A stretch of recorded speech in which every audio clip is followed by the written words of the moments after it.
We both stand for sovereignty and security, demonstrated by our unwavering support for Ukraine under your leadership.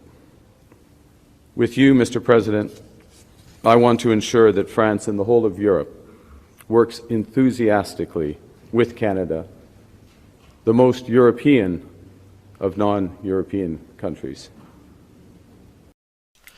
Mark Carney has been Prime Minister for less than 72 hours, and already he is following in Justin Trudeau's footsteps, jet-setting off to Europe on our dime, promising more of our money to Ukraine.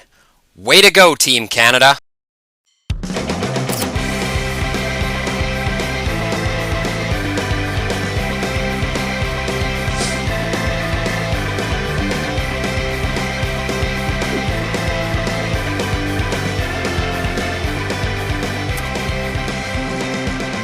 What's up, everybody? Welcome back to a brand new episode of Jonny Says So, episode 16. Mark Carney goes home to Europe. Make no mistake, guys, that is where he's from. That's where he's been the last decade or so when he wasn't advising Justin Trudeau, and that's where his loyalty lies, and that's where he has made his money. That's where he has profited off of net zero projects that he wants to push onto us. And notice what he said there in that clip that I played at the beginning there, where he says that Canada is the closest country to Europe that's not in Europe. Let me know what you guys think in the comments. Do you think that's true? Do we identify more with having high taxes, eroding borders, and overseen by an unelected globalist organization like the European Union? Is that the future that we really want for Canada? Now, I want to take you to a little clip here of former Prime Minister of Britain, Liz Truss, warning a Canadian journalist when asked about Mark Carney. Wanting to get your thoughts on Mark Carney and your relationship with him while you were Prime Minister of the United Kingdom, and any advice you have to Canadians who think he might make a good Prime Minister. Well, Mark Carney was Governor of the Bank of England, and under his tenure, too much money was printed, which did damage to the British economy. Does that sound familiar? Too much money printed. Was he the one advising Justin Trudeau to do the very same thing here? What makes you think this Liberal government is going to be any different, guys? Use your heads. And put our economy off track. He, at the last election, endorsed Rachel Reeves' economic policy. She's now become Chancellor. It's been a disaster for Britain. The country is heading for bankruptcy.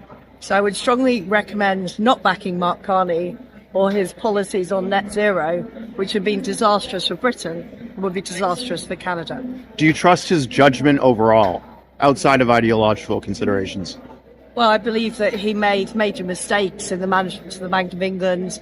He has pushed net zero, which has been a disaster, not just for the UK, but for many countries across the world. Thanks for your time, Prime Minister. I appreciate it. Now, I've heard people make the argument that Liz Truss's point here is somehow invalid because Mark Carney is unpopular in England because of his opposition to Brexit. And to that, I would just say, what's your point?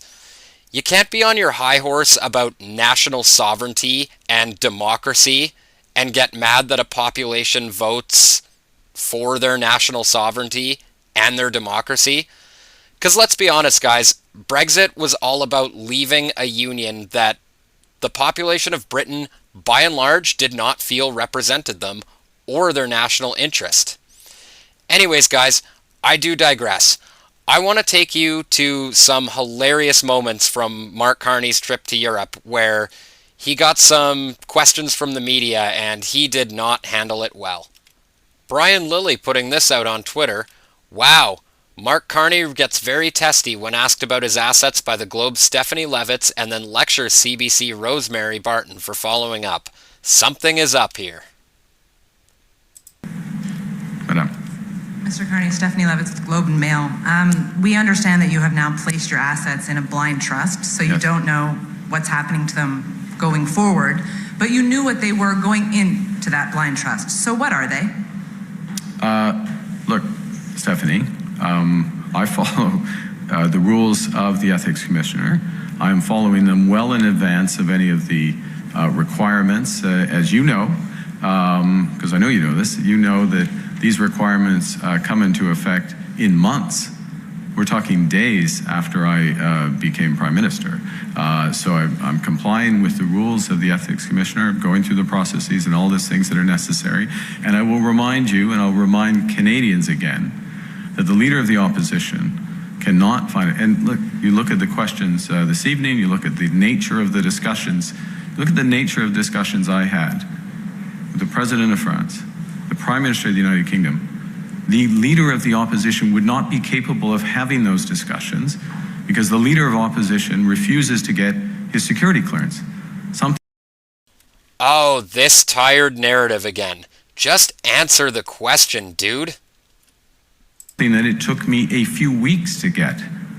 And he has been the Leader of the Opposition for 3 years. So I comply with my responsibilities. I comply with the rules well in advance. And the Leader of the Opposition doesn't take his responsibilities at a time of, well, you should take these responsibilities at any time. Now, does the Leader of the Opposition have assets and investments in net zero companies that he's writing policy for? No, I don't think he does. So why don't you just answer the question, dude? But it's particularly remarkable given the stakes in global geopolitics at the moment.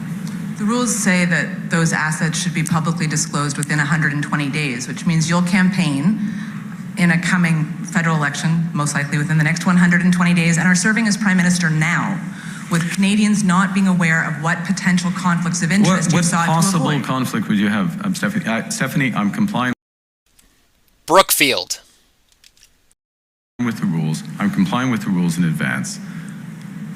Point final. Are you saying you are not open to any conflict of interest? Yes. Jonny spent most of his life in the private sector. There's no possible conflict of interest in your assets. It's very difficult to believe. Look inside yourself, Rosemary. I mean, you start from a prior of conflict and ill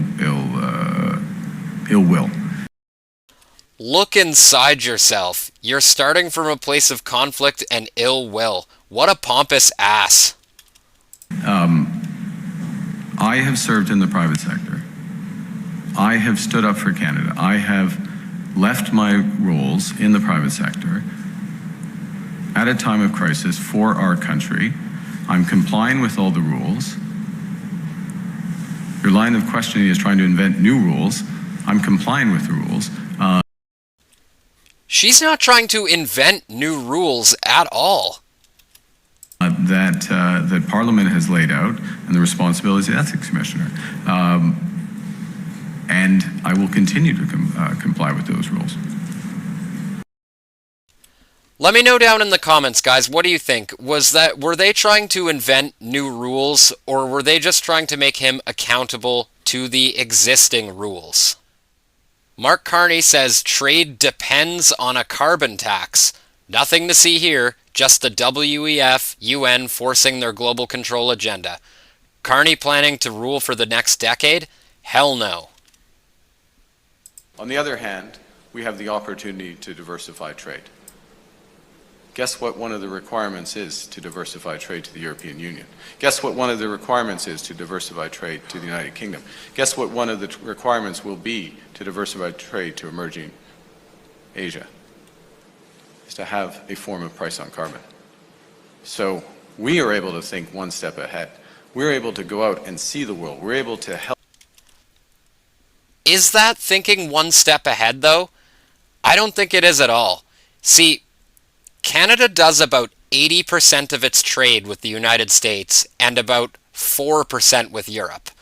Now, I understand this trip is about, trying to get that number up and rely less on the Americans. But the point is, that kind of stuff does not happen overnight.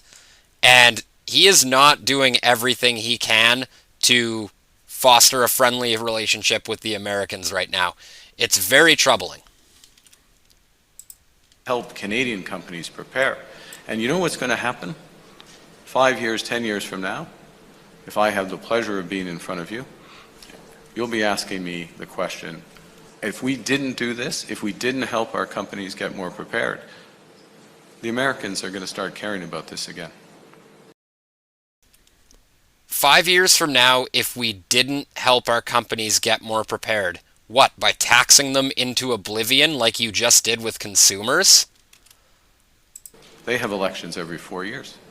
They cared a great deal about this 3 months ago. Now all of a sudden they don't care about it. They're going to care about it. No, they did not care about this a great deal 3 months ago. Did he really just try to claim that? He said that Americans cared about a price on carbon 3 months ago. No, dude, they didn't. They voted overwhelmingly against all of this stuff. Do these people actually believe the stuff they're spouting? About it again. We have an enormous opportunity here in Canada. The United Kingdom has an enormous opportunity. France has an enormous opportunity. Europe has an enormous opportunity to leapfrog over American companies where they're trying to turn back the clock and look inwards. We're going to take that opportunity. We're going to take that opportunity. It's going to create jobs and it's going to create new markets for our country. But what's even more concerning than Mark Carney's commitment to his net zero nonsense is he is already starting to walk back everything that he said about unlocking Canada's energy potential and trading it with Europe. Check this out, guys. Here's Carney speaking in Europe about potential LNG projects and timelines. Quote, "That's not my decision. I was promised we would be a conventional energy superpower." Carney, you said that you want to build energy infrastructure from the east to the west, or from the west to the east, and you want to develop energy partnerships with Europe. Did you talk about LNG projects? And what timeline have you set for infrastructure projects to be built here in Canada? 2 or 3 years? Well, first of all, I am open to east-west projects, but that is not my decision. It's not up to me to take that decision. There has to be a project, as you mentioned. So when he talked very specifically about using emergency powers, it turns out it wasn't to unlock projects like this, was it? He has no intention of doing it, guys. A real project, not just a concept, and that requires the support of the provinces, of the First Nations, who will be affected by the project. So there's a lot to be done before a project can be realized. So we'll see.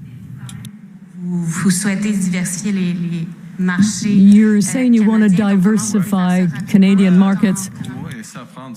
Yes, it takes time to do that. There's no doubt about that.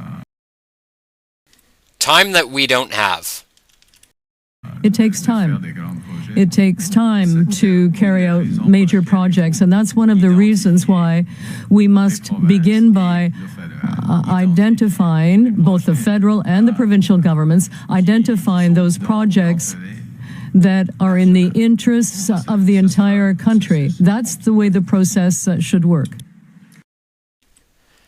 Now, I think I've identified a project that could have benefited the entire country. Unfortunately, that ship has sailed, and that is the Keystone Pipeline that Trudeau and Biden killed. Imagine if we had that project and we were trading oil with the Americans and between Alberta and the East Coast. I think a lot of our current issues would not be happening right now had that project have gone forward. Anyways, guys, that's my show for this evening.